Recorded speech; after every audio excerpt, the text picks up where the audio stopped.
वो लड़का कहता है कि मैंने जानबूझकर तुम्हें फंसाने के लिए इस तरफ भेजा था ताकि हम तुम्हें लूट सकें। इसके बाद वो लड़का उसकी ग्रीन बेल्ट को भी निकाल लेता है और जब वो लड़का उसकी एक्स को देखता है जो असल में ग्रीन नाइट की एक्स है जो उसे हराने के बाद ग्विन को मिली थी, तो वो लड़का उसका सारा सामान छोड़कर उस एक्स को लेकर और घोड़े को लेकर अपने लोगों के साथ यहाँ से निकल जाता है। ग्विन को यहाँ पर बांध दिया गया होता है और तभी उस जगह पर जहाँ पर ग्विन को बांधा गया होता है वहाँ पर हमें ग्विन का स्केलेटन दिखता है। दरअसल वो अब भी जिंदा है, लेकिन वो सोच रहा होता है कि अगर वो यहीं पर रहा तो वो मारा जाएगा। ग्विन किसी तरह से रेंगता हुआ अपनी तलवार तक पहुंचता है और अपने हाथों की रस्सी को काटकर अपने आप को आजाद कर देता है। इसके बाद वो उस दिशा की तरफ निकल पड़ता है जहाँ पर वो लड़का उसका घोड़ा और एक्स लेकर अपने साथियों के साथ गया है। पूरा दिन सफर करने के बाद वो एक झील तक पहुंच जाता है जिसके पास एक छोटी सी कॉटेज भी होती है। वो देखकर हैरान होता है कि जंगल के बीचों बीच यहाँ पर कॉटेज कैसे आई।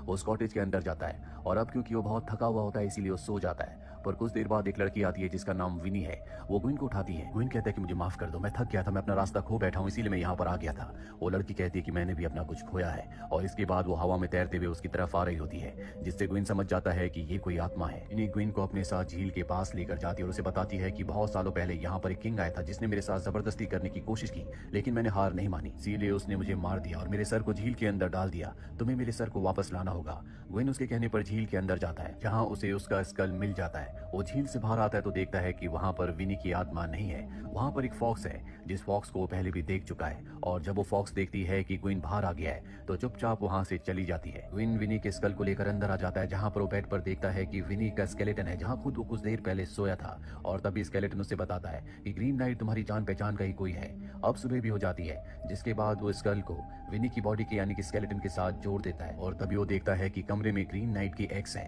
वो उस एक्स को उठाकर एक बार फिर से अपना सफर शुरू करता है। वो लगातार आगे बढ़ता चला जाता है और जब वो एक गुफा में आराम करने के लिए बैठता है वहाँ उस गुफा में भी फॉक्स आ जाती है जो लगातार उसका शुरू से सफर में पीछा कर रही थी।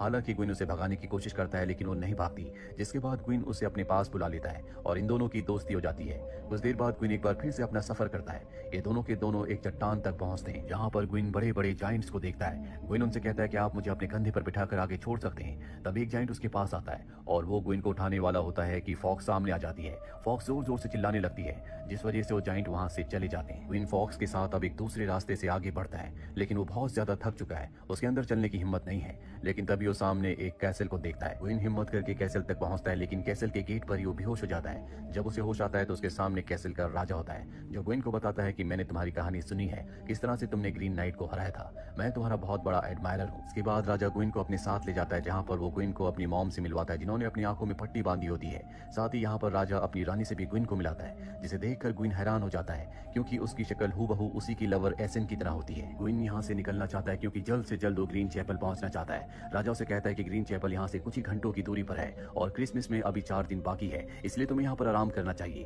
और क्रिसमस की सुबह तुम यहाँ से ग्रीन चैपल के लिए निकल पड़ना। ग्विन उनकी बात मान जाता है पर राजा की जो रानी होती है वो ग्विन की तरफ कहीं ना कहीं अट्रैक्टेड होती है, इसीलिए एक दिन वो ग्विन को अकेले में खुद को किस करने को कहती है लेकिन ग्विन उसके गाल पर किस करता है। जिसके बाद वो कहती है कि तुम एक जगह पर बैठ जाओ, मैं तुम्हारी तस्वीर बनाना चाहती हूँ। इसके बाद वो ग्विन की एक बहुत ही खूबसूरत तस्वीर बनाती है जो कि उल्टी होती है। तस्वीर बनाने के बाद वो ग्विन के पास आती है और देखती है कि उसके गले में एक लॉकेट है। रानी पूछती है क्या ये किसी खास ने दिया है, वो मना कर देता है जबकि ये उसकी लवर एसेल ने उसे दिया होता है। रानी उस लॉकेट को लेकर चली जाती है और रात को जब ग्विन अपने कमरे में होता है तो वहाँ पर रानी आती है। वो दरअसल उसके साथ फिजिकली क्लोज होना चाहती है। रानी कहती है कि अगर तुम मेरी इच्छा को पूरा करोगे तो मैं तुम्हें तुम्हारी ग्रीन बेल्ट दे दूंगी। ये वही बेल्ट होती है जो ग्विन की मॉम ने उसकी प्रोटेक्शन के लिए उसे दी थी और कहा था कि इसे कभी मत उतारना, पर जंगल में वो लड़का इस बेल्ट को लेकर चला गया था और अब रानी उसे बेल्ट वापस दे देती है। इसके बाद वो उसके करीब आती है लेकिन ग्विन उसके साथ कुछ भी नहीं कर पाता। रानी कहती है कि तुम एक असली नाइट यानी कि योद्धा नहीं हो। रानी वहां से चली जाती है और तभी ग्विन देखता है कि राजा की मॉम भी वहीं पर खड़ी है जिनकी आंखों में पट्टी बंधी होती है। ग्विन ये देखकर डर जाता है। वो अपनी एक्स और अपनी ग्रीन बेल्ट लेकर महल से निकल जाता है। जब वो जंगल में पहुंचता है तो वहां पर राजा घोड़े पर आता है। वो कहता है कि मैंने तुम्हारे लिए एक चीज को पकड़ा है। जिसके बाद वो अपने थैले में से उसकी उसी फॉक्स को निकाल कर नीचे रखता है जिस फॉक्स के साथ वो यहाँ तक ट्रेवल करके पहुंचा था। हालांकि ग्विन ने राजा को कहा था कि वो उसे ग्रीन बेल्ट दे देगा लेकिन यहाँ पर वो उसे बेल्ट देने के बारे में कुछ भी नहीं पूछता। राजा यहाँ से चला जाता है और अब ग्विन भी अपनी फॉक्स के साथ यहाँ से आगे बढ़ता है। ये एक नदी के किनारे पहुंचते हैं जहाँ पर एक बोट होती है। ग्विन उस बोट की तरफ जा रहा होता है लेकिन फॉक्स उसे वहां नहीं जाने देती और अगले पल फॉक्स बोलना शुरू कर देती है। वो ग्विन को कहती है कि अगर तुम यहाँ से आगे गए तो तुम मारे जाओगे, तुम्हें वापस लौट जाना चाहिए। चाहिए, अपनी ग्रीन बेल्ट को कभी मत उतारना।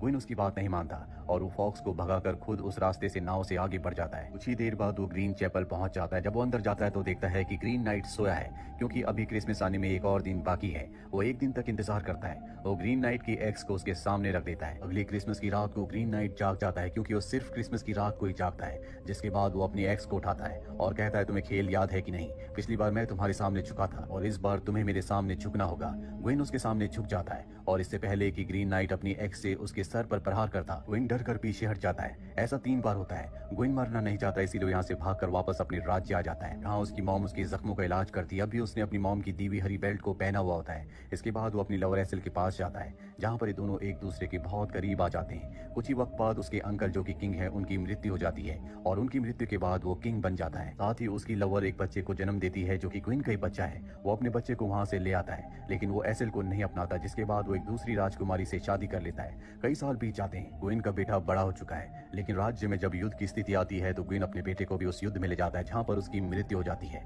वो इस युद्ध को हार चुका है, इसीलिए जब राज्य वापस आता है तो सब उसका मजाक उड़ाते हैं, जिसमें एसेल भी होती है, जो उसकी हार पर खुश होती है। यहाँ पर ग्विन की जो रानी होती है, वो भी एक लड़की को जन्म देती है। कुछ सालों बाद उसकी बेटी बड़ी हो जाती है और अब एक दिन उसके कैसल को दुश्मन घेर लेते हैं, जिसके बाद ग्विन का पूरा परिवार उसे छोड़कर चला जाता है। ग्विन ने आज तक उस ग्रीन बेल्ट को नहीं उतारा जो उसकी मॉम ने उसे दी थी, लेकिन आज वो उस ग्रीन बेल्ट को उतार देता है, जिसके बाद उसका ताज नीचे गिर जाता है। ग्विन वापस अपनी सेंसेस में आ जाता है, जहाँ पर अब भी वो ग्रीन चैपल में ग्रीन नाइट के सामने है। उसने अब भी ग्रीन बेल्ट को पहना होता है। वो अपनी ग्रीन बेल्ट को निकाल देता है और ग्रीन नाइट से कहता है कि तुम मुझे मारो, मैं तुम्हें अपने आप को मारने का पूरा मौका देता हूँ। लेकिन ग्रीन नाइट अब उसे नहीं मारता। वो कहता है कि सच में तुम एक अच्छे नाइट यानी कि अच्छे योद्धा हो, मैं तुम्हें नहीं मारूंगा। ये तुम्हारा टेस्ट था, जिस टेस्ट में तुम पास हो गए। अब तुम यहाँ से अपने सर के साथ वापस जा सकते हो। दरअसल ग्विन के साथ जो कुछ हुआ होता है उसकी मॉम ने किया होता है, क्योंकि वो जानती थी कि ग्विन एक लापरवाह इंसान है। वो अपनी जिम्मेदारियों से भागता है और वो उसे एक जिम्मेदार इंसान बनाना चाहती थी। इसीलिए कहानी की शुरुआत में उन्होंने जादू किया, जिससे उन्होंने ग्रीन नाइट को किंग के पास भेजा और इस पूरे खेल को रचा,